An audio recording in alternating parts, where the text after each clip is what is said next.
છતાંય બદતર હાલત આ બ્રિજની નીકળેનું એકમાત્ર કારણ અમારે એટલા માટે ગર્જનાટ કરવો પડે આવા મુદ્દા પર 100 કરોડ 200 કરોડ 300 કરોડ 340 કરોડ ત્યારે વિચાર આવે કે ના બાપની જેતપુર સુધી રસ્તાનું એવું કામ હાલે દીક્ષિત કે એમાંથી નીકળવું એક સજા છે પણ તોય ટેક્સ ઉઘરાવે છે. વરસાદ આવે ને રસ્તા બેસી જાય, પુલ બેસી જાય, રસ્તાઓ ધોવાઈ જાય, આ બધા સમાચારો મેં બતાવી છે ને અમને હવે ટેવ પડી ગઈ. સરકારના અને જનતાના પૈસા જાય છે અને આખરે નવા બનેલા રોડને વારંવાર રિપેર અને નવા બનાવવા પડતા હોય છે. કે તમારો ભ્રષ્ટાચાર છે ને સાહેબ, એ ભ્રષ્ટાચાર ખુલ્લીના દ્રશ્યોમાં દેખાઈ રહ્યો છે. જ્યાં હોય ત્યાં તમે ભ્રષ્ટાચારના બીજની વાવડી કરી દો છો. ગુજરાતમાં આજકાલ ચર્ચા એ કરવી પડે છે કે ગુજરાતમાં ભ્રષ્ટાચાર ક્યાં નથી.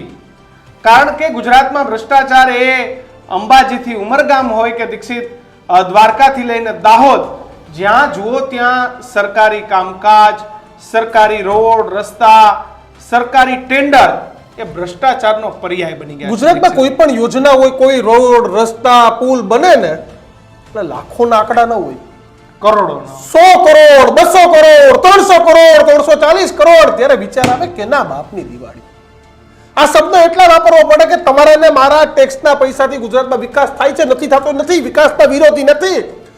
પણ સોમનાથ હાઈવે જે 340 કરોડ રૂપિયાના ખર્ચે સોમનાથ હાઈવે બનાવવામાં આવ્યો છે સાહેબ, આજે હાઈવેની દશા નહીં દુર્દશાની વાત કરવી છે.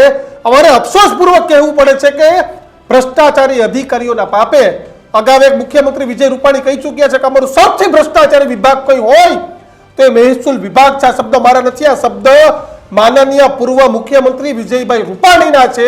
અને આજે એ જ મહેસૂલ વિભાગ કે જે રસ્તા બનાવવા માટે પૈસા આપે ત્યારે સોમનાથ ભાવનગર હાઈવે હવે ફરી વિવાદમાં આવ્યો છે. સોમનાથ ભાવનગર હાઈવે પર વારંવાર પુલ બેસવાની ઘટના છે તે બને છે. કેસરિયા ગામ નજીક પુલ પરનો હાઈવે ફરી એક વખત બેસી ગયો છે.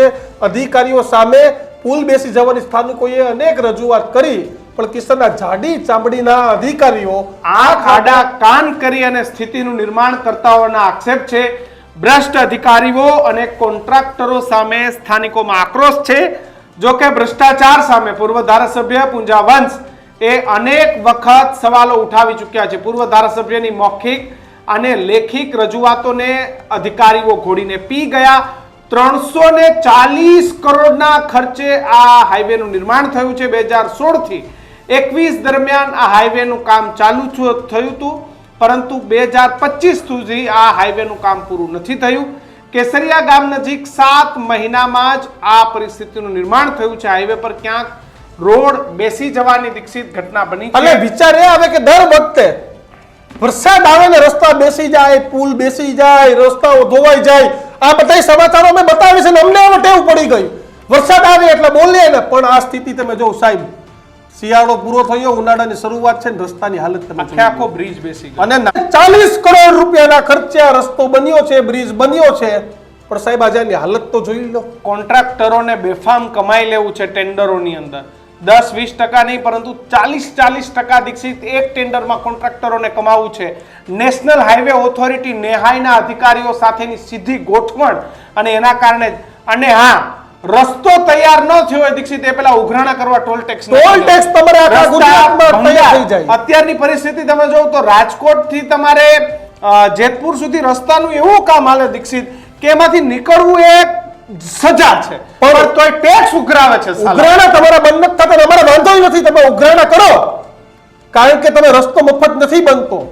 પણ તમે ઉઘરાણા કેના માટે કરો છો ખબર છે? સુવિધાઓ માટે નહીં, આ કોન્ટ્રાક્ટરો અને ભ્રષ્ટ અધિકારીઓના ઘર ભરવા. કોન્ટ્રાક્ટરો અને ભ્રષ્ટ અધિકારીઓના પાપે આજે જે સોમનાથના દર્શન કરવા માટે 12 જ્યોતિર્લિંગમાંની એક જ્યોતિર્લિંગ છે ને, જ્યોતિર્લિંગના દર્શન કરવા માટે ફક્ત ગુજરાત જ નહીં, ભારત જ નહીં, વિશ્વભરના લોકો આ જ્યોતિર્લિંગના દર્શન કરવા આવે. મોહમ્મદ ગજની જેવા એ 16 વખત જે સોમનાથ મંદિરને લૂંટ્યું તે આજે પણ સોમનાથ મંદિરની તમે કિશન તો ચાહો ને તો એની પ્રતિભા આજે પણ એવી છે. પરિસ્થિતિ ગુજરાતની એવી છે સાહેબ, અનેક લોકોના જીવ એ આ કોન્ટ્રાક્ટરો નેહાઈની ભૂલ, પૈસા લઈ અને ગેરકાયદેસર મૂકેલા જે ડિવાઈડરો પેટ્રોલ પંપ અને હોટલવાળા સાથે સાંઠગાંઠ કરીને મૂકેલા ડિવાઈડરો દીક્ષિત અનેક લોકોના મોત થાય છે. ખરાબ રસ્તા, હવે આ રસ્તા ઉપરથી કોઈ પૂર સ્પીડે જતો હોય દીક્ષિત, એની શું પરિસ્થિતિ? એની હાલત શું થાય સાહેબ? તમે 340 કરોડ રૂપિયાનો રસ્તો બનાવ્યો, કિશન આ ચેક કરાવે ને એટલે અમદાવાદના ખોખરા બ્રિજની હાલત કરતાંય બદતર હાલત આ બ્રિજની નીકળેનું એકમાત્ર કારણ અમારે એટલા માટે ગર્જનાટ કરવો પડે આવા મુદ્દા પર કે તમારો ભ્રષ્ટાચાર છે ને સાહેબ, એ ભ્રષ્ટાચાર ખુલ્લીના દ્રશ્યોમાં દેખાઈ રહ્યો છે. જ્યાં હોય ત્યાં તમે ભ્રષ્ટાચારના બીજની વાવડી કરી દો છો. કારણ કે તમે ટેન્ડર ભરવા જાઓ તો કિશન આપણે ગુજરાતમાં ટેન્ડરની સિસ્ટમ કેવી છે કે કોન્ટ્રાક્ટરના જે લાગતા વળગતા હોય અધિકારીને ટેન્ડર ભરાવીને આપે, એટલે આખા એલિજિબિલિટી ક્રાઇટેરિયા જેવા ડમી 10 કંપની 10 કંપની એની જોઈ તમે તપાસ કરો ને તો એના કારણે આ રસ્તાઓની હાલત એ પ્રકારની ગુજરાતમાં થઈ ગઈ છે કે તમે ત્યાંથી રસ્તા પરથી કદાચ કોન્ટ્રાક્ટરનો પરિવાર નીકળે ને તો એને શરમ ના આવે, કારણ કે એને તો ઘર ભરી દીધું છે, અધિકારીએ ઘર ભરી દીધું છે. પણ ગાંધીનગરમાં બેઠેલી દાદા સરકાર કહે છે કે અમે કોઈને છોડતા નથી, પણ દાદા સરકારને પણ ખબર છે, કિશન ખુદ દાદાને પણ કદાચ ખબર હશે કે તેના સરકારમાં કેટલો મંત્રી વિજય રૂપાણી મુખ્યમંત્રી હતા ને ત્યારનું રાજકોટ અમદાવાદ હાઈવે નું કામ ચાલે છે દીક્ષિત. ઉઘરાણા કરવા ટોલ મૂકી દીધા છે, પણ આજે એ રસ્તો ની શું લાઈન દોરી છે, કેવી રીતે રસ્તો છે કાંઈ સમજાય નહીં. ક્યારેક ખડબચડો આવી જાય, ક્યારેક ડિવાઈડર આવી જાય, ક્યારેક વળી સારામાં સારો બ્રિજ આવી જાય. જેવા તમે 120 ની સ્પીડે જતા પણ કિશન હું તમને કહું 2016 થી આ સોમનાથ ભાવનગર હાઈવે નું કામ ચાલુ થયું છે. કામની લિમિટ 2021 માં પૂરું કરી દેવાની હતી, હજી 25 સુધી 2025 સુધી કોઈ ઠેકાણા નથી. અમારા સંવાદદાતાએ ત્યાંથી એક રિપોર્ટ તૈયાર કર્યો, હાલત જો કેવી છે. હાઈવેની ફરીથી ભ્રષ્ટાચારની ગંધ છે તે ઉઠી છે. મારી પાછળના આપ દ્રશ્યો જોઈ શકો છો. આ કેસરિયા ગામની જે પુલ છે, આ પુલના દ્રશ્યો આપ જોઈ શકો છો કે આ પુલ ફરીથી બેસી ગયાની ઘટના સામે આવી છે. વારંવાર આ જે સોમનાથ અને ભાવનગરને જોડતો નેશનલ હાઈવે છે તે વિવાદમાં આવી ચૂક્યો છે. ફરીથી આપને એ દ્રશ્યો બતાવીશ, આપ જોઈ શકો છો આ દ્રશ્યોની અંદર કે આ રોડ છે તે ફરી ક્યાંક ને ક્યાંક વિવાદમાં આવ્યો હોય તેવું સામે આવ્યું છે. કારણ કે સરકાર તો લાખો કરોડો રૂપિયા આ નેશનલ હાઈવે પાછળ ખર્ચે છે, પરંતુ ક્યાંક ને ક્યાંક આ ભ્રષ્ટ કોન્ટ્રાક્ટરને કારણે આવી પરિસ્થિતિનું નિર્માણ થાય છે. આપ જોઈ શકો છો તે પ્રમાણે આ દ્રશ્યોની અંદર કે આ રોડ ફરીથી બેસી ગયો છે અને ફરીથી તેને રિપેર કરવામાં આવ્યો છે. હાલ આ રિપેરિંગ નું કામ છે તે આપ જોઈ શકો છો તે પ્રમાણે હજુ પણ ચાલુ છે. વારંવાર અહીંના સ્થાનિક લોકો દ્વારા પણ આ બાબતે રજૂઆત કરવામાં આવી છે કે આ રોડની અંદર ભ્રષ્ટાચાર થઈ રહ્યો છે, પરંતુ આ ભ્રષ્ટ અધિકારીઓને કાને આ વાત કેમ ઉતરતી નથી તે મોટો સવાલ છે. અર્જુનવાળા, ન્યૂઝરૂમ, ગીર સોમનાથ.